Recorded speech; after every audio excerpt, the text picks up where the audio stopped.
All of you, it's my Prem Asima here. I'm tantra therapist and practitioner. आज का विषय बहुत ज़्यादा खूबसूरत है और बहुत ज़्यादा इंटरेस्टिंग है। आज का टॉपिक है कि प्यार कितने प्रकार का होता है या रियल लव क्या होता है। बहुत सारे लोगों के सवाल होते हैं कि प्यार क्या होता है, तो आज हम इसी विषय पर बात करेंगे। ध्यान से सुनिएगा। There are 3 layers of human individual.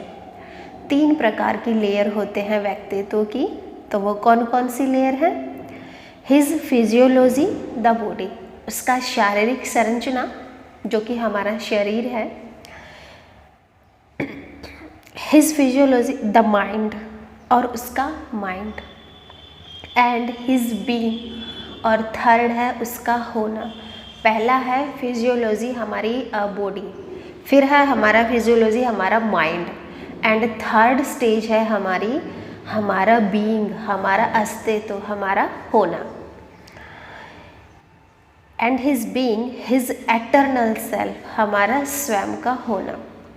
Love can exist on all the 3 planes. प्यार जो है इन तीनों स्टेज में होता है, but its qualities will be different.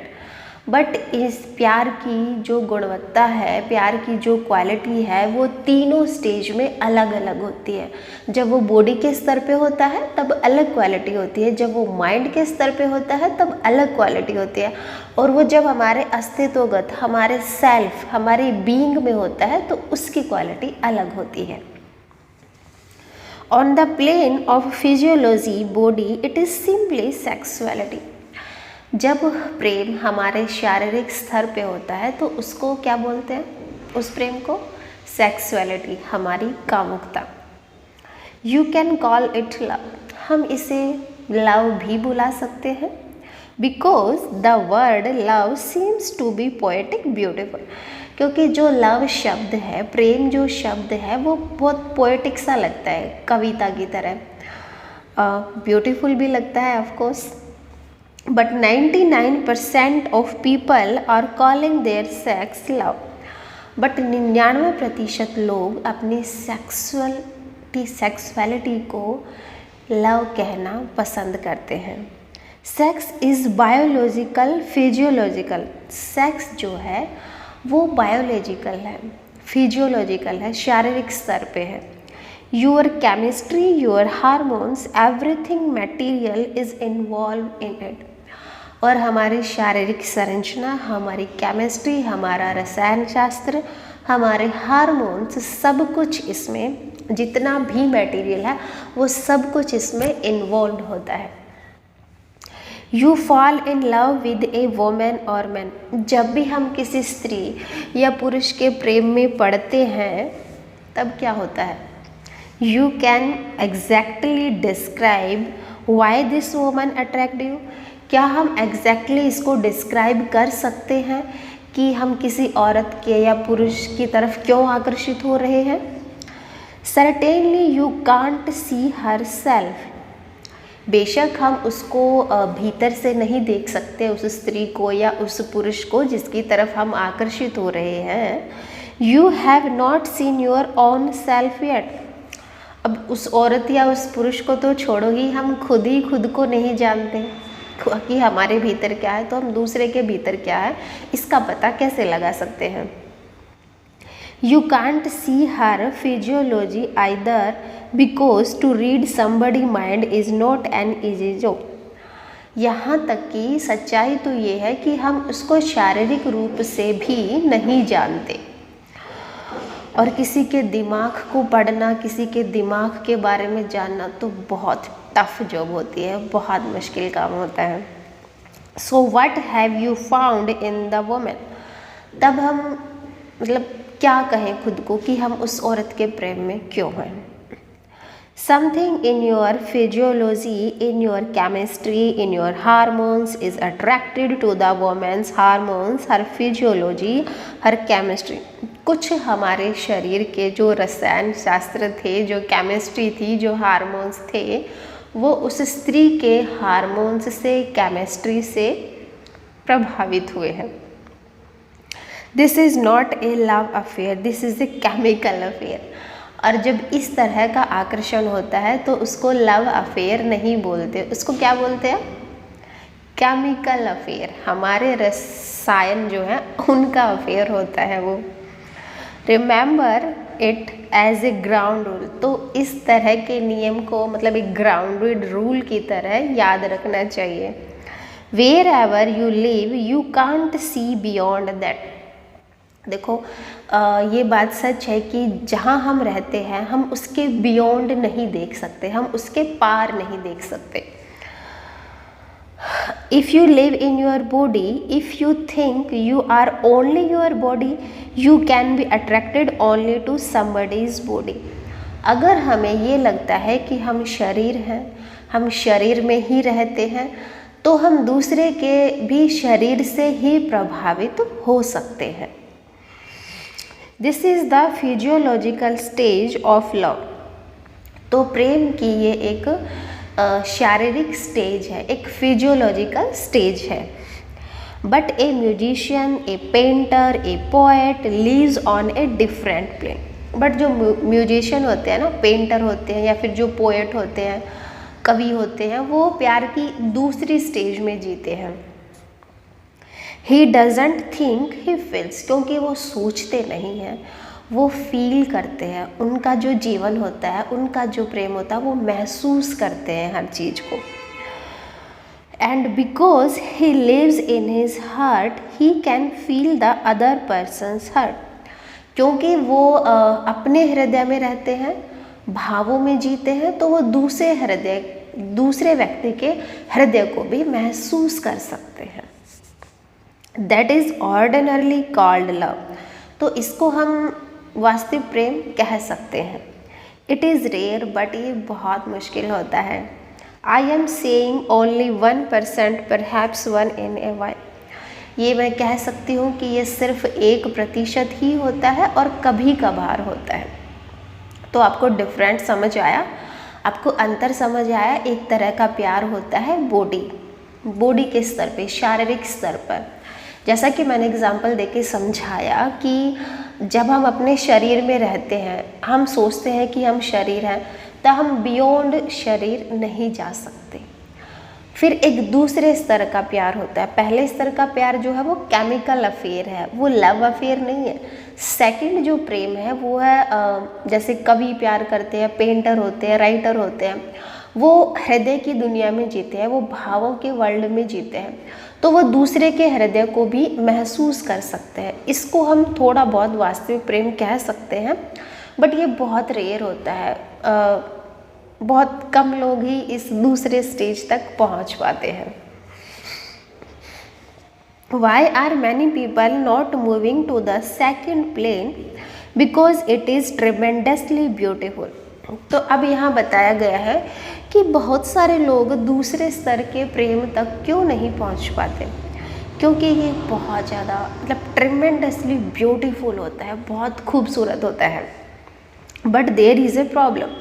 But जहाँ खूबसूरती की बात आती है वहाँ पर एक प्रॉब्लम भी होती है।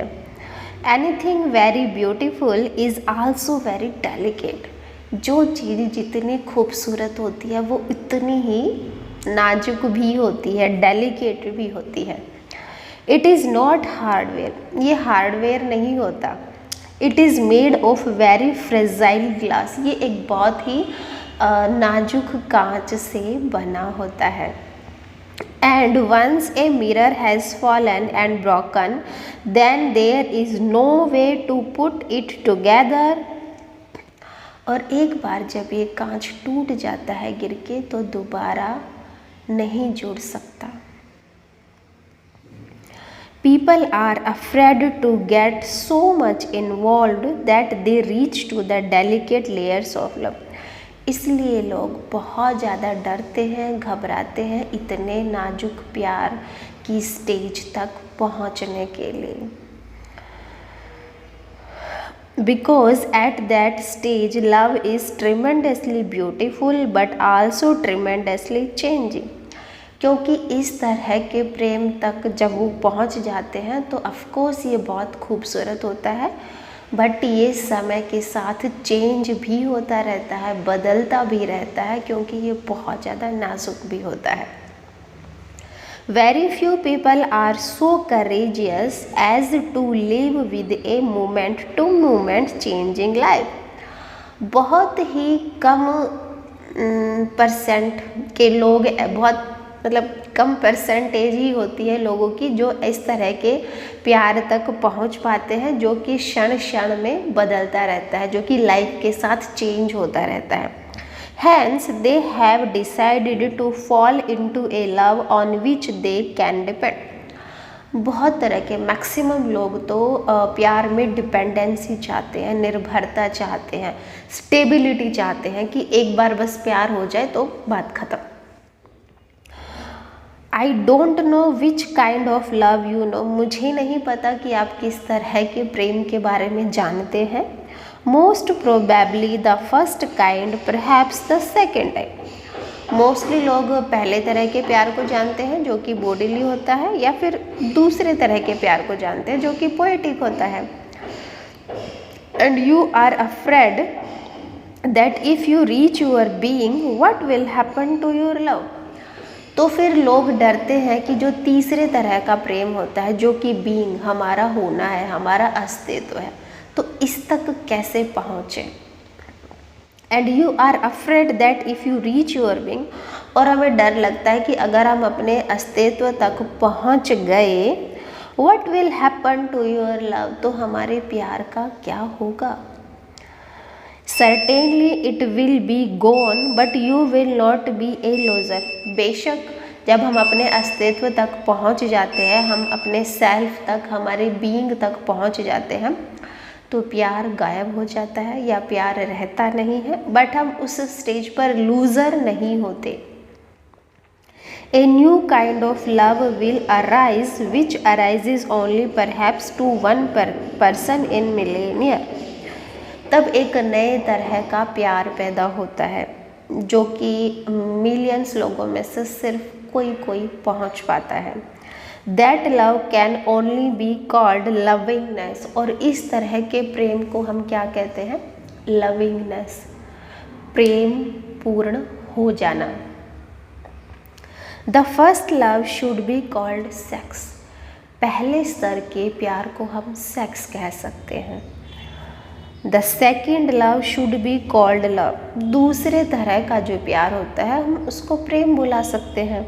The third should be called lovingness. But जो तीसरी स्टेज है उसको हम लविंगनेस बोलते हैं। एक क्वालिटी अनएड्रेस्ड, ये एक ऐसी गुणवत्ता है, ये एक क्वालिटी है, ये अनएड्रेस्ड है। इसको कुछ भी हम कह के संबोधित नहीं कर सकते। Not possessiveness and not allowing anybody else to possess you. इसमें मतलब पोजेसिवनेस नहीं होती है, हम पर किसी का आधिपत्य या अधिकार नहीं होता, और ना ही हम खुद को पोजेस करते हैं किसी दूसरे के लिए, ना तो हम खुद पर किसी का कब्जा होने देते हैं, ना हम किसी और पर कब्जा करते हैं। That loving quality is such a radical revolution that even to conceive it is very difficult. इस तरह की प्रेम की जो क्वालिटी है वो बहुत ही क्रांतिकारी होती है और बहुत कम लोग इसको कंसीव कर पाते हैं। बहुत मुश्किल होता है इस तरह के प्रेम में जीना, या हम इसको कह सकते हैं कि प्रेम ही हो जाना। All human beings are worthy of being loved. सभी व्यक्तियों का अधिकार है, मतलब सभी व्यक्ति जन्म सिद्ध है ये चीज़ कि सबको प्यार मिले, सब प्यार करें। There is no need to be tethered to one person for your whole life. प्यार पाने के लिए ज़रूरी नहीं है कि आप पूरी ज़िंदगी एक आदमी से बंध जाओ। That is one of the reasons why all the people around the world look so board. और एक सिर्फ यही कारण है कि सारी दुनिया के लोग उदास क्यों हैं, क्योंकि उन्होंने अपने आप को एक आदमी के साथ बांध लिया है। वो निर्भर हो गए हैं व्यक्ति पे, भले वो पति हो या पत्नी हो। Why can't they laugh like you? वो क्यों नहीं हंस पाते? Why they can't dance like you? वो हमारी तरह डांस क्यों नहीं कर पाते? They are chained with invisible chains, क्योंकि उन्होंने अपने आप को अदृश्य जंजीरों से बांध लिया है। और वह जंजीरें क्या हैं?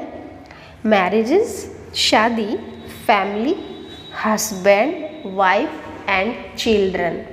ये है हमारी अनविजिबल चेन्स, जो हमें दिखाई नहीं देती, हमारी जंजीरें। They are burdened with all kind of duties, responsibilities, sacrifices. बहुत तरह के लोगों के ऊपर बोझ होता है, रिस्पॉन्सिबिलिटीज़ होती है, सेक्रीफाइसेस त्याग होते हैं, ड्यूटीज़ होती है, उनके कर्तव्य होते हैं। उनके बोझ के तले वो आजीवन दबे रहते हैं। And you want them to smile and laugh and dance and rejoice. और हम चाहते हैं कि ऐसे लोग हंसें, गाएं, नाचें, उत्सव मनाएं। इम्पॉसिबल, हो ही नहीं सकता। You are asking the impossible. अगर हम ऐसे व्यक्तियों को हंसने के लिए बोलें तो ये असंभव सी बात होगी। Make people's love free.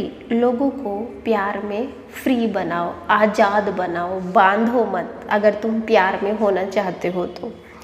Make people non possessive. उनके ऊपर मालिकियत का भाव पैदा मत करो, मालिक मत बनो अगर तुम प्यार चाहते हो तो जीवन में। But this can happens only if in your meditation you discover your being. But इस तरह की स्टेज आप तभी पा सकते हो जब आप मेडिटेटिव हो, जब आप ध्यान करते हो, जब आप जीवन में ध्यान को लेकर आओ, तभी ये संभव है। It is nothing to practice. ये कोई प्रैक्टिस करने की चीज़ नहीं है कि आप इसके लिए प्रयास करो कि हम इस तरह के प्रेम में हो जाए। नहीं, नॉट पॉसिबल, वो संभव ही नहीं है। इसके लिए प्रैक्टिस नहीं करनी है। तो फिर इसके लिए क्या करना है? मेडिटेशन करना है, अपने आप को मेडिटेटिव बनाना है। मेडिटेटिव मतलब अपने आप को अवेयर करना है, आपका जो सेल्फ, आपका जो बीइंग है उस तक पहुंचना है।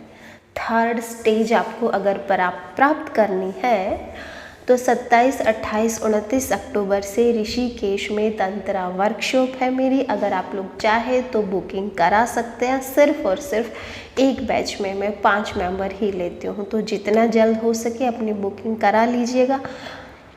अगर वीडियो टॉपिक मेरा पसंद आया है तो चैनल को भी सब्सक्राइब कर लो, और डिस्क्रिप्शन बॉक्स में मेरा व्हाट्सअप नंबर दिया गया है, उस पर जाकर आप कैंप की, वर्कशॉप की या किसी भी तरह की जानकारी ले सकते हैं। Thank you so much for listening me. मिलते हैं कल एक और नेक्स्ट वीडियो के साथ। अगर वीडियो पसंद आई है तो दोस्तों के साथ शेयर करना ना भूलें। नमस्कार।